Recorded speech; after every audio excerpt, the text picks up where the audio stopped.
Hey there YouTube, welcome back to another comic book video. This is the channel where we sit down and cover different comic book stories from different comic book companies. We're going to jump back over to Marvel Comics and pick up with the time Captain America decided to no longer be Captain America. He actually put the shield down and became Nomad, a man with no country.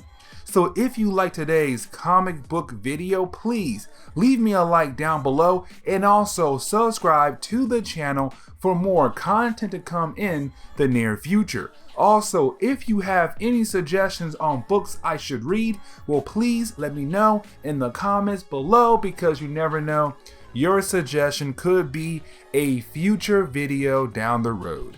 But I do hope you enjoy today's video. To give some more context on why Captain America decided that he should no longer be Captain America, Captain America learned about how corrupt America's government was and no longer believed in America. So he decided that Captain America should be no more, because how can he represent a country that is corrupted?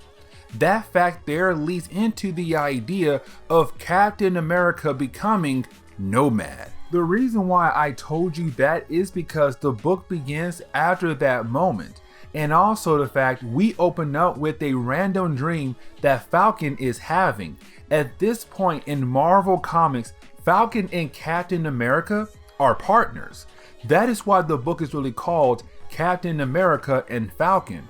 Back to the main point of this story, you have Captain America and Falcon trying to stop this rocket that apparently is going to do some damage somewhere in the world.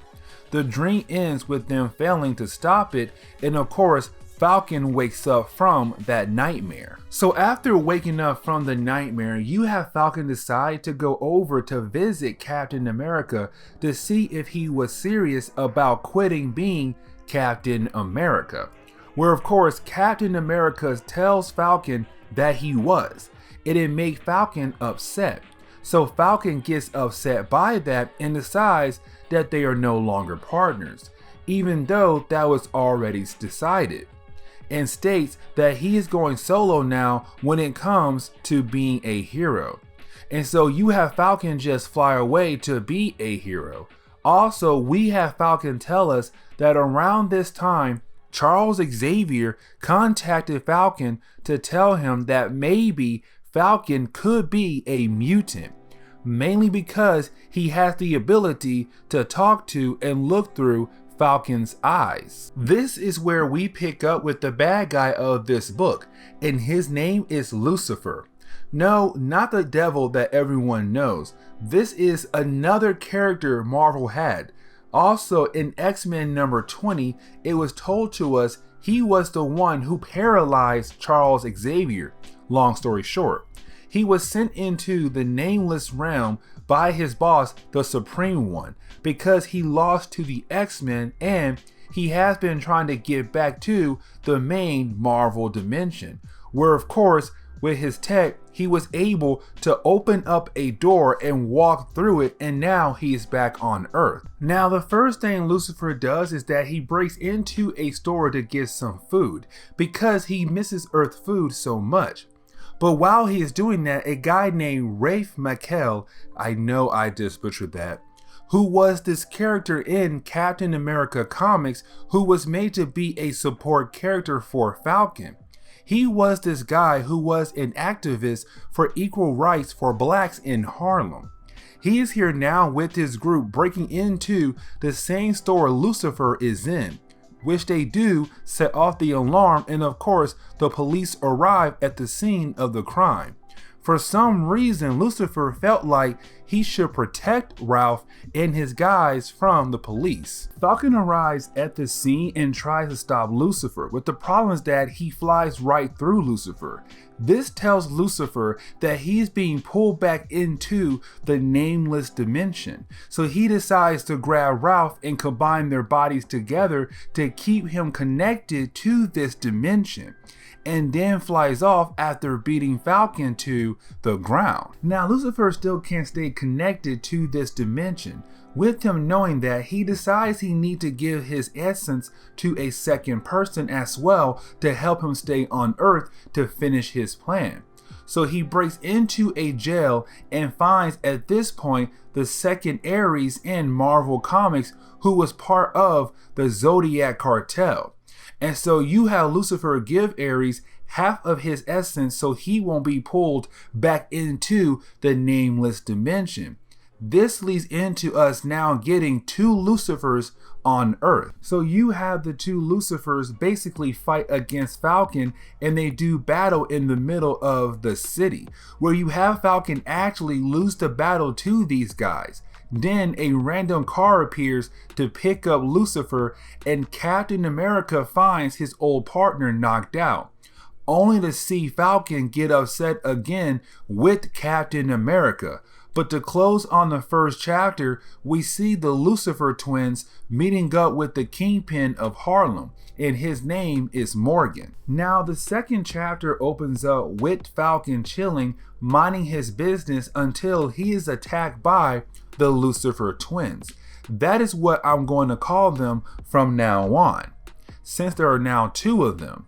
Now this is not a fight where basically you have Falcon being defeated by the Lucifer twins. It is more of the fight ending in a draw because a power line fell and it was a live wire that was between the two sides. This is kind of Falcon realizing that this is going to be a challenge for him because he really hasn't been working alone until this moment right here. But then we pick up with Captain America, who is working out in the gym.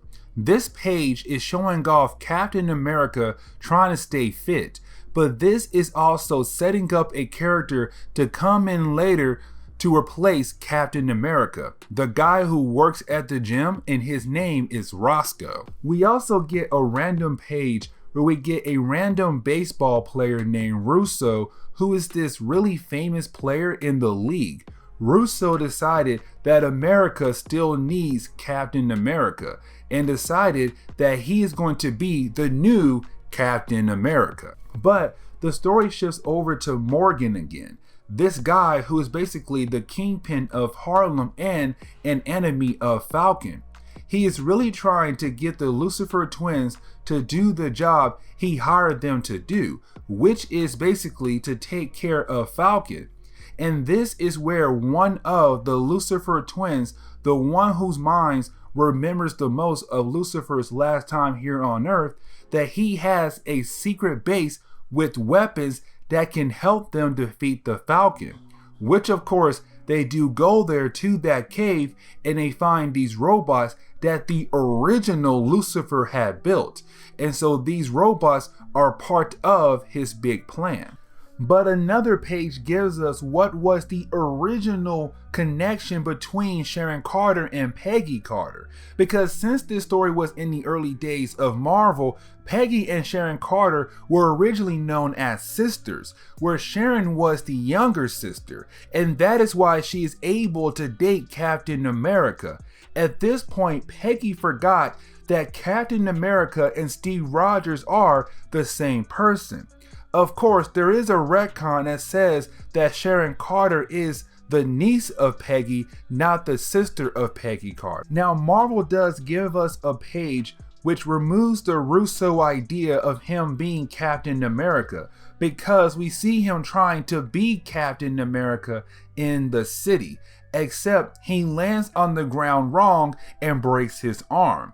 And so he won't be Captain America, but leaves the door open for Roscoe. Now this is the chapter of this video that closes the door on the Lucifer character in this book, where you have the Lucifer twins begin their attack on the city with their robots, and Falcon has to jump in to stop them. Except the problem is that when Falcon jumps in, he is taken out very quickly. Thankfully for Falcon, you have Steve Rogers nearby and decided to go buy a mask to help Falcon out. This shows that Falcon still needs the help of Captain America, because Captain America is able to jump in and be able to take down the robots and the Lucifer twins, to the point that Lucifer is unable to stay on Earth's dimension and has to go back to the nameless realm. But after Falcon got saved, you have Falcon reestablish that he does not want Steve Rogers as a partner anymore. But with that happening, we really focus on the life of Steve Rogers being happy about no longer being Captain America. He is being able to spend time with Sharon Carter, which is something she wanted. Also, they talk about the idea of telling Peggy that Captain America is Steve Rogers and Steve Rogers is in love with Sharon Carter, not her.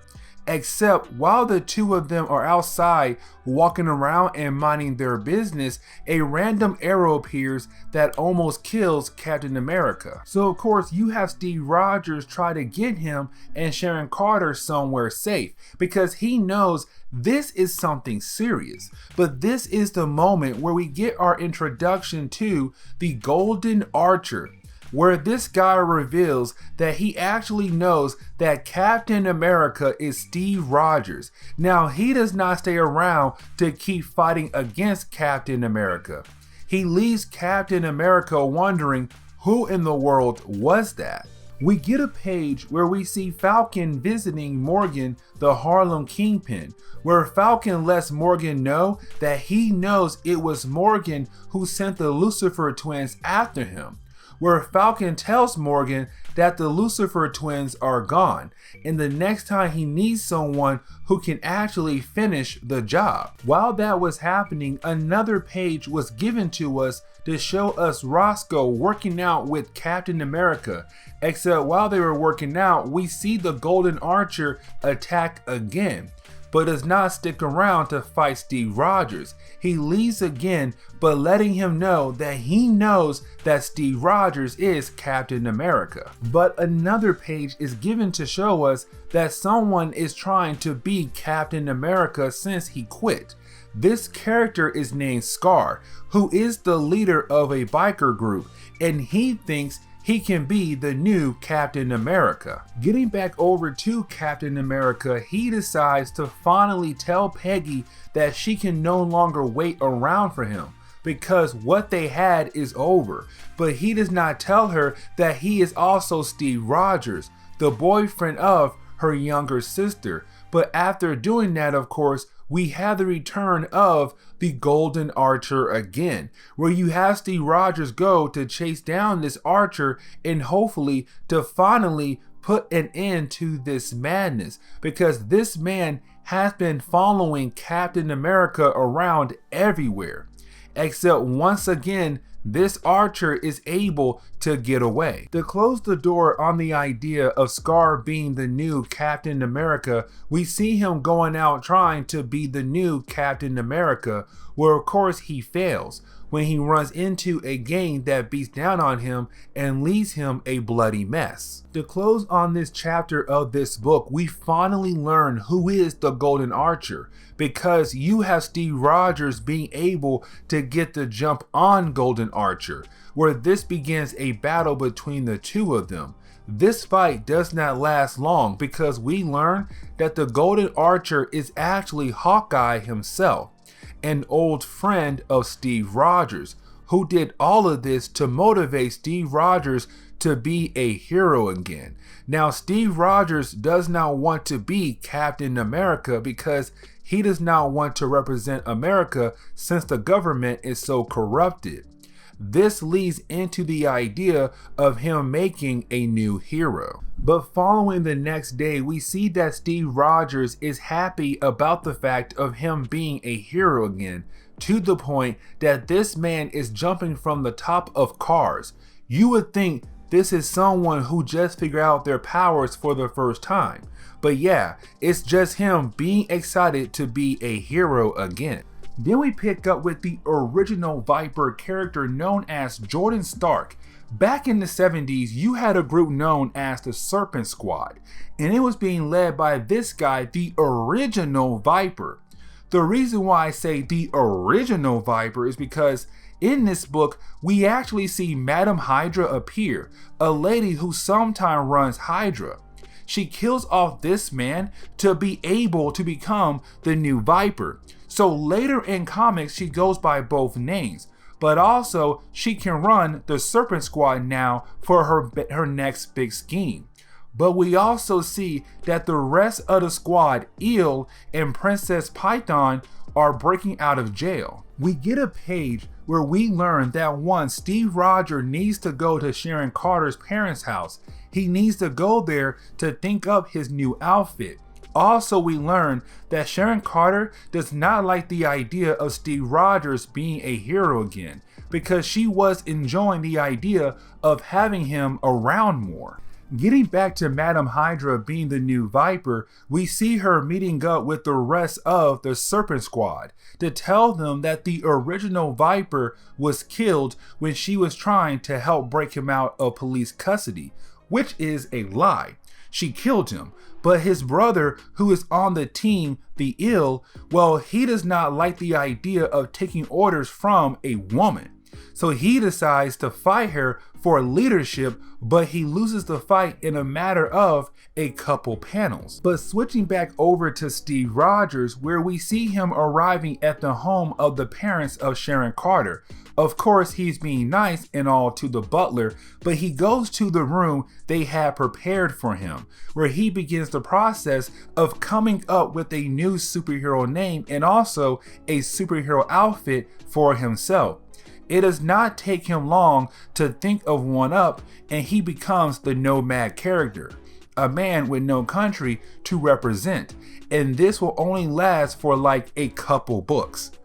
Sadly, we have to pick back up with the idea of someone trying to replace Captain America, and remember that Roscoe, the guy from the gym that Steve Rogers used to go to, well, he tells Falcon that he will try to become the new Captain America, and Falcon tells him it is not a good idea, but the kid does not listen. Now we jump back over to the Serpent Squad and Steve Rogers being Nomad now. The reason why is because it is the first night for Steve Rogers being Nomad, and of course the first night where the new Serpent Squad is out as well, where they are trying to kidnap the CEO of Roxxon.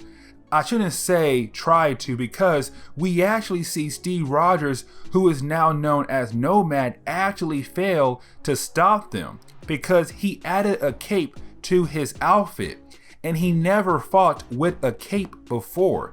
So of course he does not know how to fight with one, and so he tripped and the Serpent Squad got away. But to close on chapter 4 of this story, we actually pick up with Viper revealing to the Serpent Squad that she is not working alone on this mission. She is actually working alongside Krang, a villain from Atlantis and a villain of Namor. We learn he has the Serpent Crown.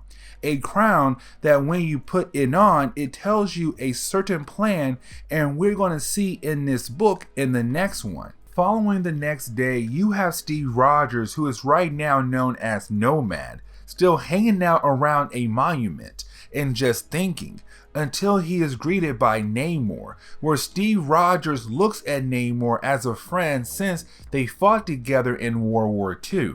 But right now Namor is looking for Krang, and he saw the news of Nomad fighting against the Serpent Squad.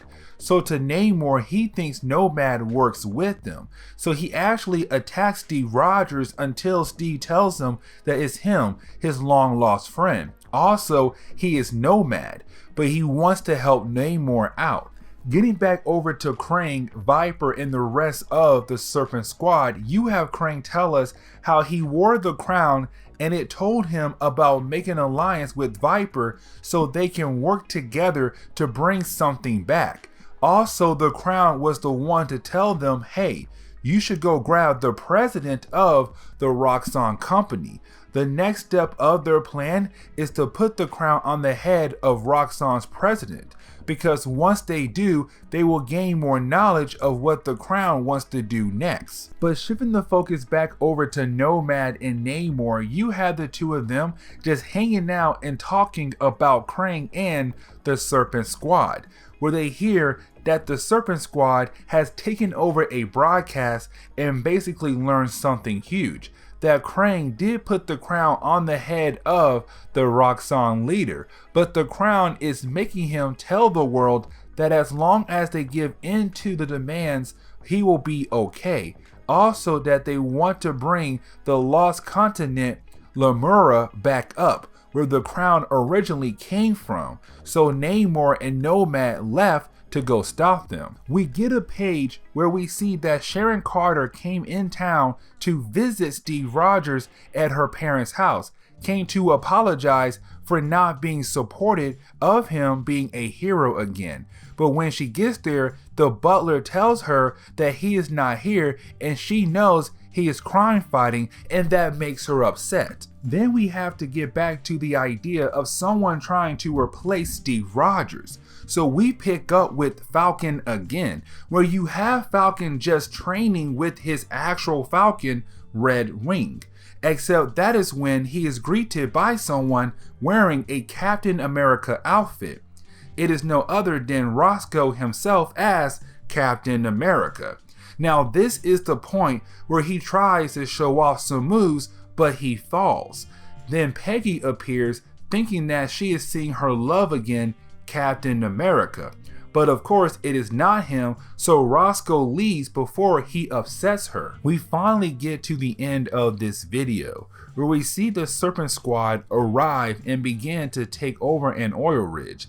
They make the machines reverse what they are doing and hoping that will bring Lemura back from the ocean, where of course the Roxxon employees are trying their best to achieve that. But that is when Nomad appears to stop them from doing anything, and we get a battle. Skipping the battle stuff, we see Nomad being able to stop Krang and Princess Python. But Viper, aka Madam Hydra, and Eel are able to get away to continue their work for the Serpent Crown. And Nomad declares that he will stop them.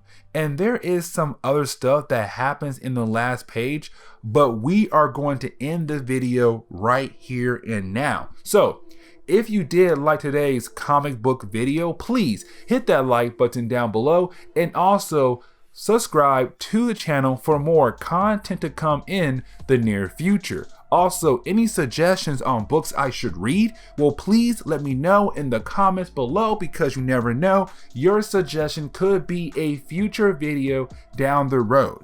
Now, next week, we're going to cover the second half of Captain America being Nomad. All right, so I'll see you guys next time.